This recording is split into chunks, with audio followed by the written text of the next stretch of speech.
Hello and welcome to the podcast that asks the question, what can the kids watch?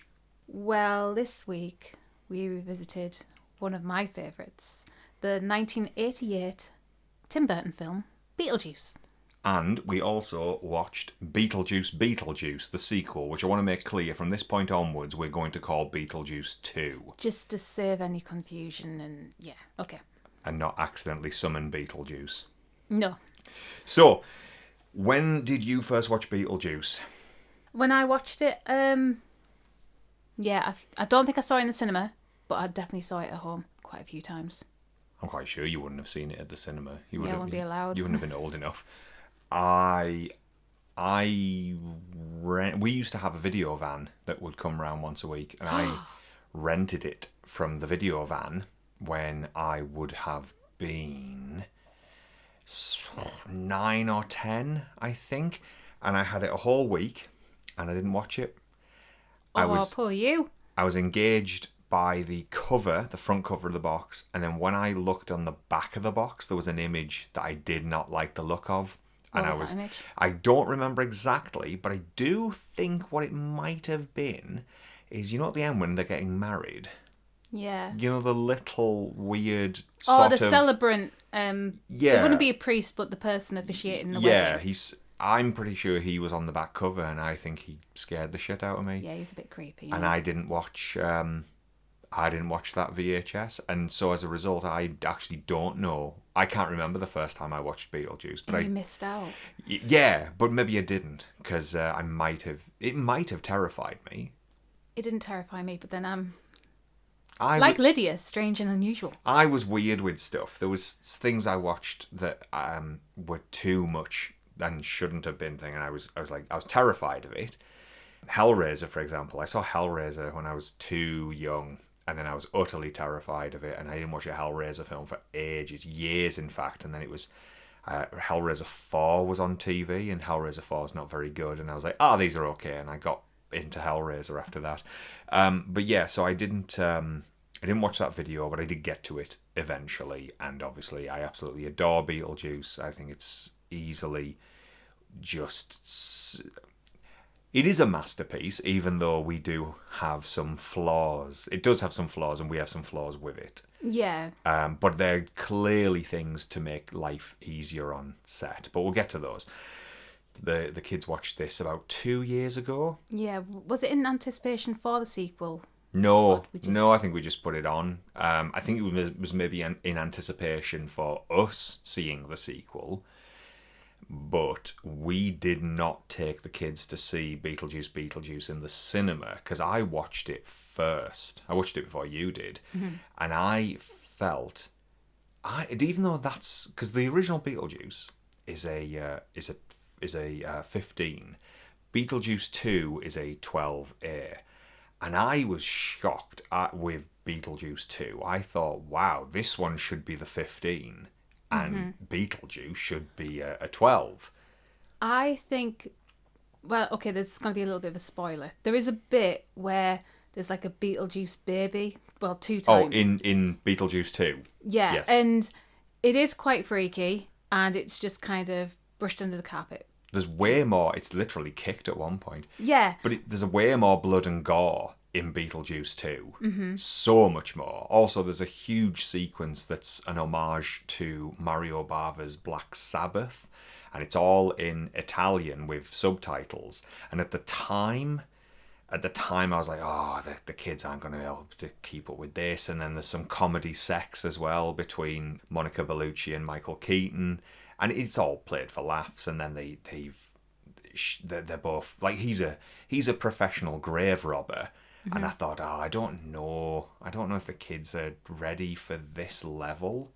So I chose not to take the kids to see BeetleJuice. And then I remember coming home and saying to you, you've got to go watch it.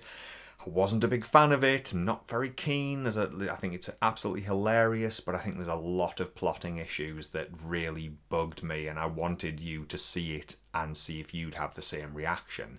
And you did. You and your sister were both like, yeah, this doesn't work, that doesn't gel. It was so nice to see those characters back, like Lydia and Delia, and felt, though, there was so much going on and they wanted to cram so much in one movie. Mm-hmm.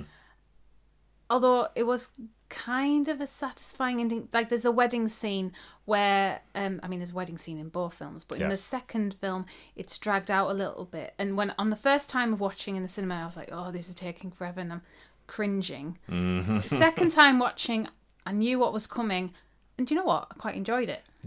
It's possible that it was better viewed directly at, like, we watched the first one, then we had a bit of a 35-minute break to have some food and get the washing out of the machine, and then we got the second one on, and it maybe worked better.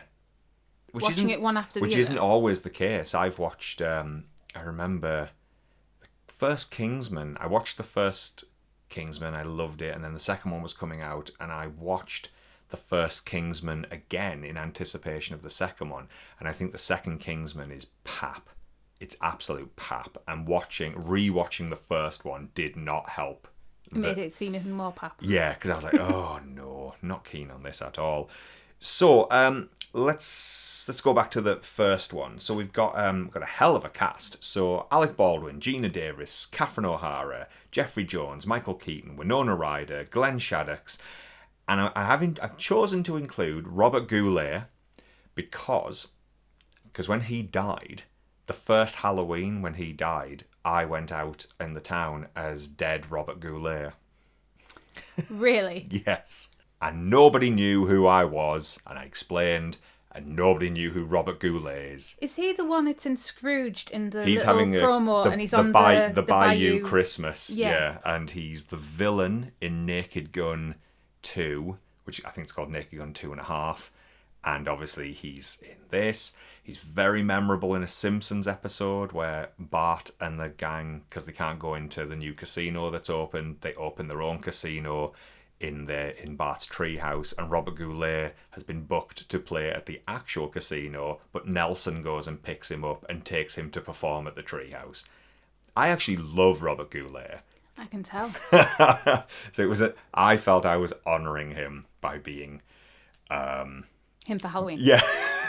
Even though he died. I mean, normal people pick BeetleJuice. Yes, or even but no, I was embalmed Robert Goulet. Yes, that cast is excellent, and they're all doing something that feels like they're all trying to secretly steal the film from each other.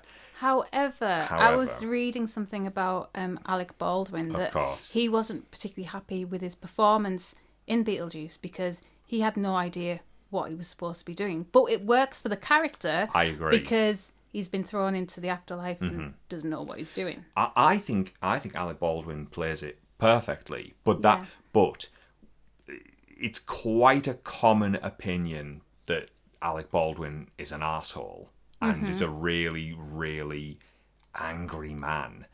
And perhaps also is maybe a bit of a perfectionist. And when he's not doing what he wants to do or thinks he should do, but ends up doing the right thing by accident, he seems like the sort of person who will not accept the accident, will not accept happy accidents. As you know, Bob Ross loved his happy accidents. Alec Baldwin, I don't think, did. No. Which is a shame, because I think Alec Baldwin's an absolute talent. I think he's a phenomenal actor who unfortunately is possibly a terrible, terrible person in real life. Likes to throw a punch. Well, he can come for me. Okay. Okay. I wouldn't win, but it would be interesting. Go on. In contrast to that, Catherine O'Hara. What a legend. But she's so good. Yeah, we should say at this point of recording, she has passed away at this point in time. We haven't recorded this before her death, and we've recently started watching Schitt's Creek, which we have never watched before. Many people have always told me I should watch it, and I finally got round to it, and I'm sorry I've got round to it because she has died. But yeah, what an absolutely magnificent talent Catherine O'Hara is. The mother in Home Alone, which, to be fair, when you look at Home Alone, the mother in Home Alone is probably written as quite a thankless task. She's fucking great in Home Alone. She brings so much personality to that stressed out, terrified woman. And she's great because Catherine O'Hara is not capable of just slumming it. She just brings the A game, and she's wonderful in Beetlejuice. Just the banana boat, the scene leading up to the banana boat song, it's so good. And even when she first comes into the home and she's just really upset that she's there and wants to destroy the house and rebuild it. She's rather appropriately for this film, she's near death when she sees this. She's like, oh my god, this is going to kill me being in this house. And then Beetlejuice 2, she's really good as well. Yeah, in Beetlejuice 2. She's a more successful artist. Absolutely, character. Yes. And so she has to go back to Winter River. Yeah. And but she's using her performance art in mourning. Yes. She's a much nicer character in Beetlejuice 2, but it's set in real time, so the space between the first one and the second one is the real space in time that the characters have had, and she's such a much more supportive character, and she's much nicer. She's much nicer to Lydia. Yeah. Because she's grown to see that they actually have more in common than not. And then Lydia's got her own problems with her daughter. Yes. But she's not the real. She's not. It's her step. Delia is her stepmother. Yeah. Yes. Delia is her stepmother. Is Lydia's stepmother. Yes. Yes. Also, Winona Ryder, first Beetlejuice. Mm-hmm. She again, brilliant. Yeah. Absolutely brilliant. Just delivery of some of the lines and... I myself am strange and unusual. Yes. Yes. And then going straight into Beetlejuice 2... Yes. You can see how 30-something years of seeing ghosts has taken its toll. Yes. I asked the kids which one they preferred. Mm-hmm. And the boy said both. He couldn't decide, liked them both, which is fine. The girl... likes the first one better. She said she thought the dead people and the ghosts were more creative in the first one. Yeah. I think there's so much happening in the second one. There's so many different locations. Hard to take it all in. Because I think there are some genuinely good dead people. I like the astronaut whose face is all swollen out of the helmet because the glass must have broken in space. I like that. I like the Father Christmas that must have got stuck in the chimney. He's all burnt. The cat lady. The cat lady's very funny. Because what the cat lady must have been like, she must have had a stroke in her home, which isn't what killed her, but because she was unconscious and possibly went into a coma and nobody came and found her, the cats will have eaten some of her before she actually died. Yeah. So let's talk about this. So the Maitlands, Barbara and Adam, so it's Alec Baldwin and Gina Davis, they die in a car accident that goes into the water. And they are wet to begin with when they come into the house, but for the rest of the film, they're not wet. And they should be. By the rules of the film... Yeah, when you're in the waiting office... Yeah, you see how they've died because it's apparent. You have to...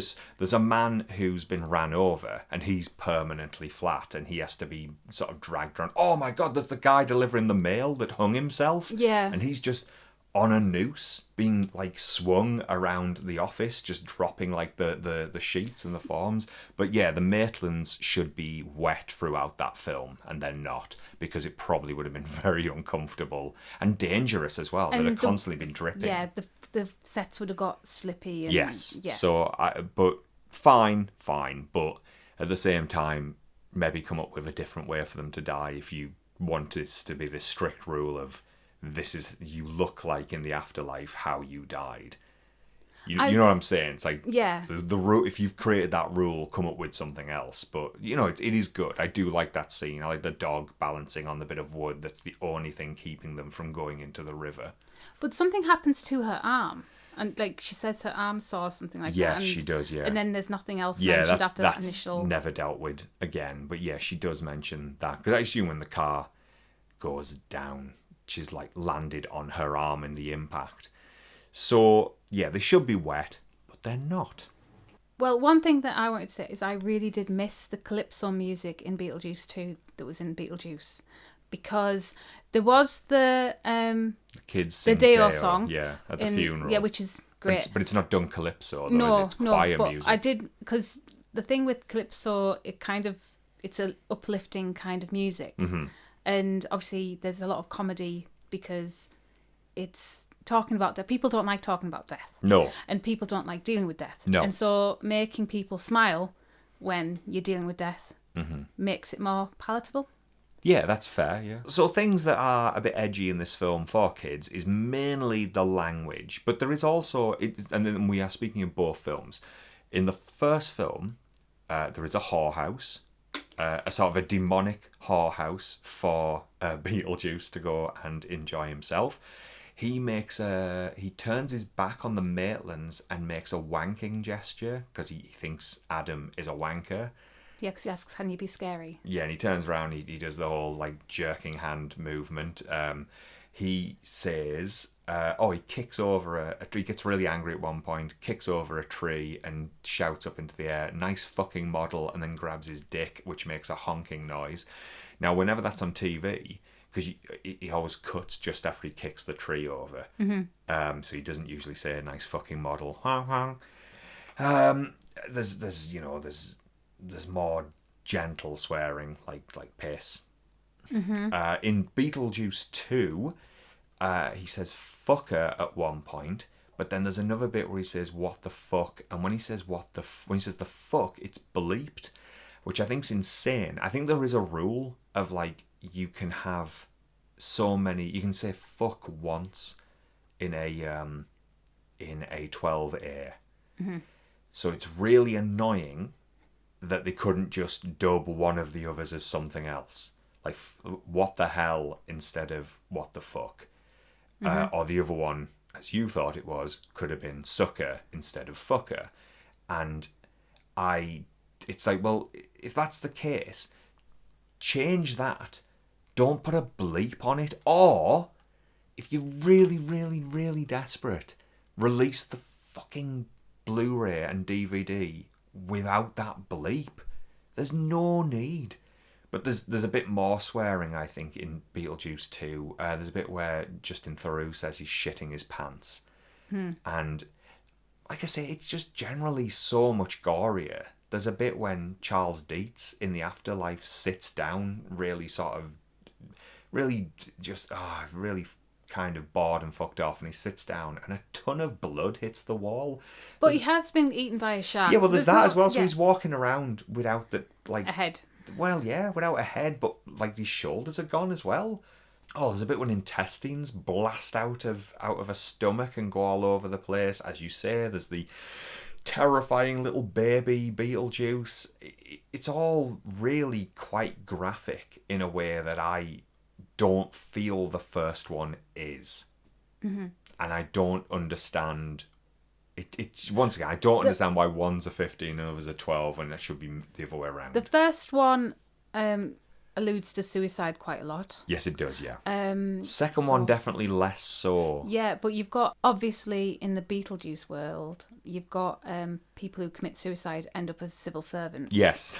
And then you've got Lydia, who's feeling alone and wants to be with her friends, the Maitlands, and she writes a suicide note, and then she goes to see them. Yeah. And then, she gets taken out with that funk by them. Well, then she ends up talking to Beetlejuice, and she's going to utilise him, but then the Maitlands come back just in time and prevent it from happening. But that's the catalyst for him to be like, Beetlejuice too. I like her. There's some fun to be had with this one. I can use this. So I feel maybe that's why it's maybe a higher rating because maybe a couple of things. But like I say, there's a lot of graphic stuff. When I first saw Beetlejuice 2, as I think I've already said, I definitely thought it was very, very funny, but I thought it was a mess.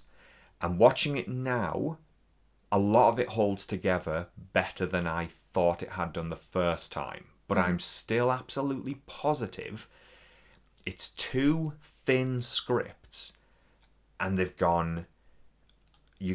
It's like, oh, I like this and I like that. Oh, which one should we do? What if we don't get a chance to make a third one? We should take both of them and just mash them together. See, I feel that rather than having the Monica Bellucci is surplus to requirements in this film, which I looks hate. Great. Yeah, she looks great. Like when she's getting put back together. Her introduction is incredible, very funny, very well done. And then you've got the Mario Bava. Yes, you got the Mario Bava flashback stuff. But yes, I feel that the boyfriend subplot is way better for this particular story. And it works better for Jenna Ortega's character. We should say Jenna Ortega is the new castmate. She is good, but I think she's a little miscast because she's so against her mother. I think it's fine to have Jenna Ortega, but she still plays it in that sort of I'm TV's Wednesday sort of thing. Yeah. But it's like she shouldn't. She should be playing it as like a bit of a sort of a preppy girl, a sort of like, oh, whatever, all that sort of thing. Yeah, the complete opposite. She should be the opposite of it because she absolutely acts like her mother. I feel like the way she plays her character, she should think her mother's amazing. She'd be like, that's my mother's the woman that talks to dead people. This is incredible. I'm a weird, creepy girl as well. And all of her school friends treat her that way. And it's like, well... Yeah, if she was like a blonde kind of... Yeah, they should have made her... But then her dad... more of a mean girl. Yeah, but her dad's not in the picture. Yes, that's true. And obviously she's more of a daddy's girl than a mummy's girl. And... Well, it seems like the dad dying created the rift. Yeah. But I completely see where you're coming from if they were going to have more of a jarring relationship. But I like Jenna Ortega. Yeah, she's really good. I'm always happy to see her. I like her in Scream 5 and 6. As you know, I'm not really a big fan of Wednesday. I have ground level problems with Wednesday as well. I don't care. I do not care. Morticia and Gomez would not be angry with her for trying to murder someone in the school. And that is the catalyst for like sending her. What Wednesday should have been about. Wednesday should have been about her in the weird, creepy school. And she does something so bad in the weird, creepy school that they kick her out. And then Wednesday has to be in a normal school. That's what that fucking show should be about. Not Wednesday not fitting in with the other and they're not even freaks.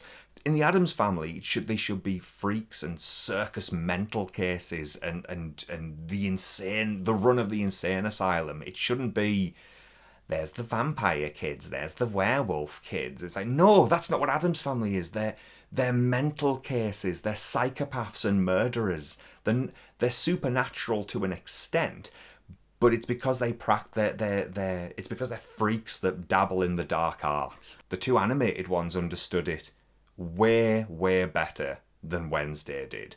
Two films that were PG certificate kids animated films understood the Addams Family better than this Netflix series. Now I hear series 2 is better, but for me the problem begins right in the first episode. But that's, look, controversial, but don't fuck with my Addams Family. I love the Addams Family, and I don't think Wednesday understood the Addams Family. But that's just my opinion. But Jenna Ortega's like wonderful. I hope she keeps doing other good things. And maybe I will give Wednesday series 2 a chance. But yeah. So I say the kids can watch BeetleJuice and BeetleJuice 2. This is the first time they've watched BeetleJuice 2. This is the second time they've watched BeetleJuice, and they love it. But if your children are perhaps sensitive, and although to be fair, our boy's very sensitive and he loved it, but if your kids aren't into the dark side of things, then maybe BeetleJuice isn't going to be for them. If your kids have a very dark sense of humour and a dark side, why the hell not? Let them see BeetleJuice. It'd be a crime for them not to see it. But not on their own. No. But none of these films should be watched on their own. These are films you can watch and enjoy with your children. And we absolutely are happy to show our children BeetleJuice and BeetleJuice. Oh, he's here. Damn him. You said it 3 times. I Woo. did. Right. What do you think? I agree. Martin Burton, the better. Oh, do you think we should show them Mars Attacks? Yes, I do, but I don't know whether or not we should watch it first. I was gonna, yeah. I saw it 3 times in the cinema. Did you? Yeah, I laughed a lot. And for those one screening, I was the only person laughing. I was like, I didn't understand why people didn't understand the joke. So yeah, I was definitely, I felt alone in that screen of like, why are people thinking this is so funny? And I feel like if Tim Burton had been there, he'd have been like, thank you. Well, I'll laugh with you because I also think this is really funny. But I think we should show them Mars Attacks. What about Edward Scissorhands? Yeah, absolutely. I'm all in favour of Edward Scissorhands, and I want to show them Pee-wee's Big Adventure. Yep. And I think it's time to show them Batman 89. Ooh. I've shown them clips. I've shown them scenes of Batman 89. I've thought about it. They've seen Batman Returns, which is the one that everyone had the controversy over. Yeah. People didn't have the controversy about Batman 89. I'm absolutely on board. I think we should show them Batman 89. But I'm not turning this podcast into a Tim Burton. What Tim Burton films can the kids watch? Because they can't watch fucking Sweeney Todd because that's an 18. No. I like Sweeney Todd. Anyway, good songs. Got Alan Rickman in it. It has got Alan Rickman in it, yes. There you go, that's reason enough. Yeah. Alan Rickman. What a sad loss. Right, okay. I think we're done for this episode. So yes, it's we're in agreement. Beetlejuice and Beetlejuice 2, absolutely fine for the kids. I will say when we had Beetlejuice on in the cinema, there were parents did bring some young children to it. In fact, a local celebrity, she brought her child who was about the age of our boy at the time, and I thought, all right, okay, I mean, you can go and see it, that's fine. This is going to be interesting to see what happened, and that kid did like it. I won't say who the celebrity was, but it's someone people do know. So yeah, right. Okay. Lovely. Yeah, we'll see you next time. What will next time be? Big Trouble in Little China? Hopefully. Yeah, we'll see. I think it is going to be Big Trouble in Little China or Krull. So I don't think I've seen Krull. No, well, that's going to be fun for you as well then. Lovely, right? Thank you for listening, and bye. Bye.